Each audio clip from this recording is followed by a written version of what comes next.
the question to some degree is, how do you help someone that's lost? And the answer to that is, if they aren't willing to not be lost, you cannot help them. And I would also say that as a clinician. You see, I mean, it's a statement that's informed, I would say, by my mythological knowledge, but also by straight clinical wisdom, not mine particularly. I mean, one of the things that Carl Rogers pointed out was that there were necessary preconditions for entering into a therapeutic relationship. And that would be really any relationship where the mutual flourishing of the two people involved was the paramount goal. And one of the preconditions was that both people had to want that to happen. And Rogers believed he didn't know how to get the horse to drink once you had brought it to the water.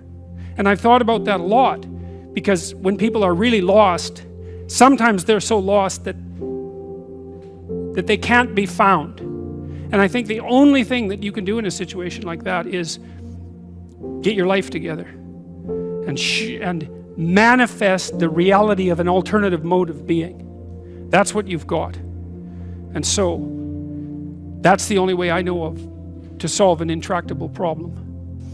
Don't cast pearls before swine. And what that means is, if you're trying to help and it doesn't work, then stop helping.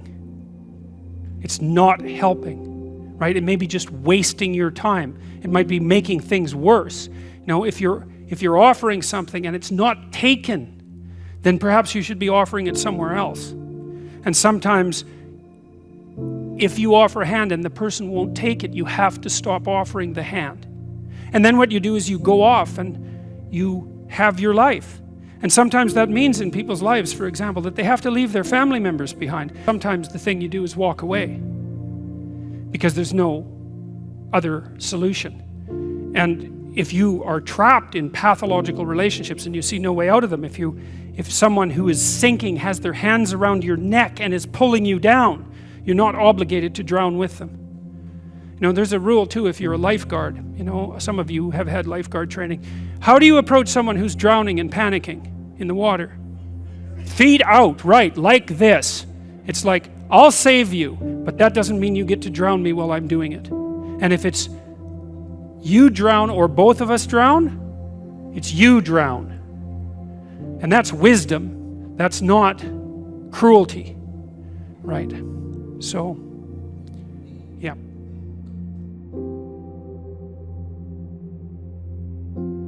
Often you talk about one way to find meaning is in the journey between who you are and who you could be. But how do you make sure that when deciding like who you could be, that you're not aiming too high? Right. Because then potentially you could be disappointed. Oh, that's a good. That's how a really, do you make sure that it's challenging enough to keep you engaged? Yeah, that's a really good question. Yeah. Well, that's something you encounter practically in a clinical setting all the time. Well, you know, let's say I was dealing with a client, and maybe that was somebody who, say, a man, 35 years old. He still lived at home, so he was too dependent. His room is a complete bloody catastrophe, and you know he's living like a bratty 13-year-old, and that gets pretty ugly by the time you're 35. You know, and he knew it, and I'm sure his mother knew it, although obviously she put up with it, which was probably her mistake, at least in part. But maybe we decide, well, you know, let's start by cleaning your room. And so as a cognitive behavioral psychologist, you engage in a process called collaborative empiricism. And that's partly to solve the problem that you described as, well, how do we know we set the right goal? Well, we'd say, well, go try it. And just watch yourself like you don't know who you are, and come back next week and we'll see how you did. And maybe, I remember this one client, he came back and he said, you know, I went and got the vacuum cleaner from the closet, which is something I really never done, and I put that vacuum cleaner in the doorway of my bedroom, crossways, so it blocked the doorway, and then I just walked over it for a whole week. And like, he was completely nonplussed at his own intransigence. And look what he did, eh? He was so resentful and so angry that he, instead of vacuuming his damn bedroom like he planned, he just stuck the vacuum in his own way and then martyred himself over it every day for a week. It's like, okay then, we're starting to get somewhere with the whole you living at home thing here. And so, well, that was too high a goal for him. And you say, well, how do you know that? It's like, well, he didn't do it, did he? So then what you do practically is you say, well, how about you bring that vacuum cleaner into your room this week, and that's your whole assignment. And just watch what happens when you bring it in. Watch the fantasies that flicker in the back of your mind as you live out your resentment at your therapist for daring to make you bring that vacuum across the threshold of your bedroom.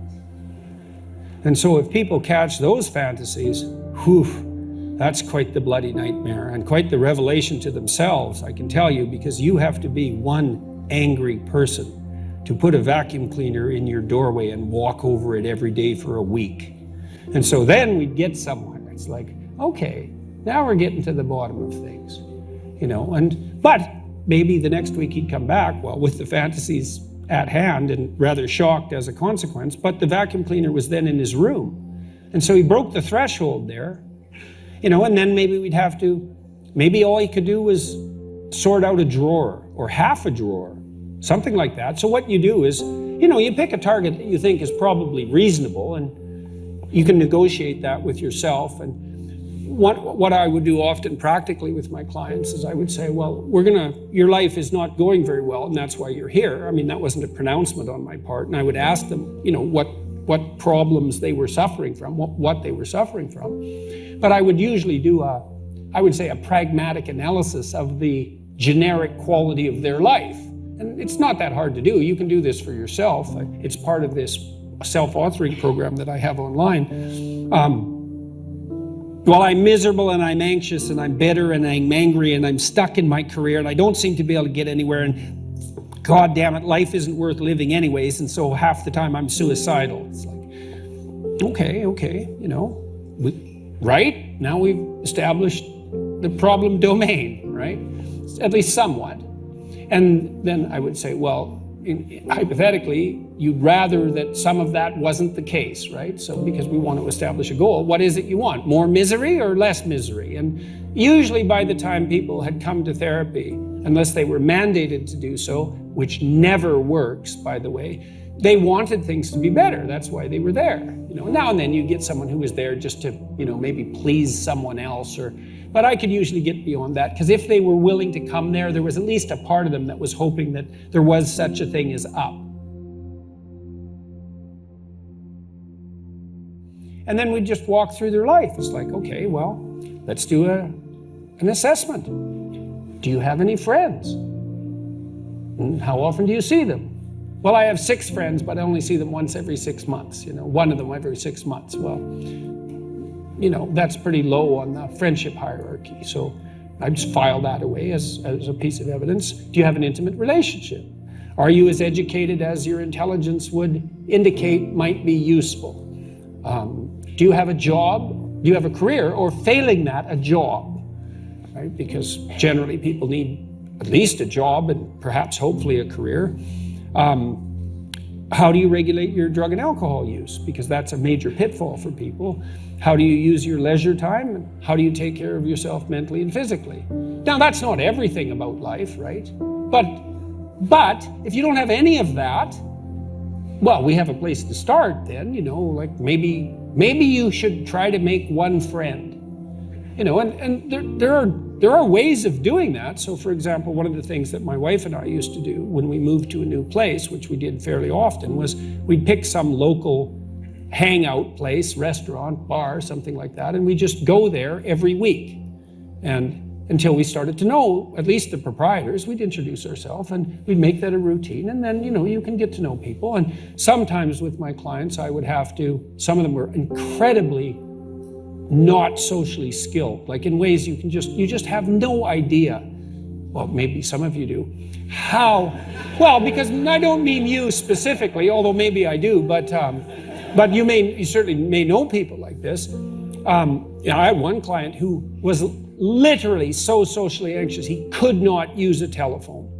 And so he was he was absolutely terrified of people. He'd been horribly bullied. He was 3/4 deaf. He had obsessive compulsive disorder. He had an intellectual impairment. I mean, this guy had a rough time, man. And he was so terrified he could hardly talk to men and women, man. They were so terrifying to him. He just didn't even know literally where to start. Well, sometimes when people are extremely impaired, they don't know anything basic.